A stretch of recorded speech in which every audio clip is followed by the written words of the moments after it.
আজ তোমাদের শোনাবো এক সুন্দরী মিষ্টির কথা।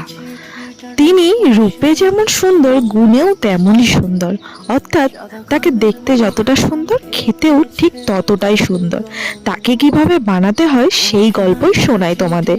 প্রথমেই 500 লিকুইড দুধ নিয়েছি, সেখানে আমুল দুধ দিয়ে দিয়েছি প্রায় 200 গ্রাম মতো। তারপর সেটাকে ভালো করে নেড়ে চেড়ে দুধের একটা এইরকম মিশ্রণ তৈরি করে নিয়েছি।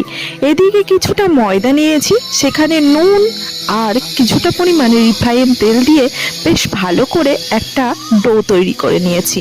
এদিকে দিয়ে দিয়েছি 1 বাটি চিনি আর হাফ বাটি জল, সেখানে কিছুটা লবঙ্গ ফেলে দিয়ে চিনির শিরা তৈরি করে নিয়েছি।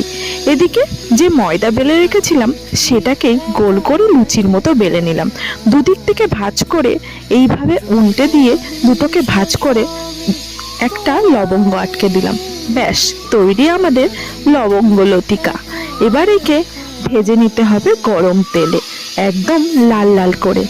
দেখেছো মিষ্টিটা কতটা দেখতে সুন্দর? এই জন্যই বলেছিলাম রূপেও যেমন সুন্দর, গুণেও তেমন সুন্দর। ভালো করে লাল লাল করে ভেজে নিয়ে চিনির শিরায় ফেলে দাও। 4 থেকে 5 মিনিট রেখে তুলে নাও।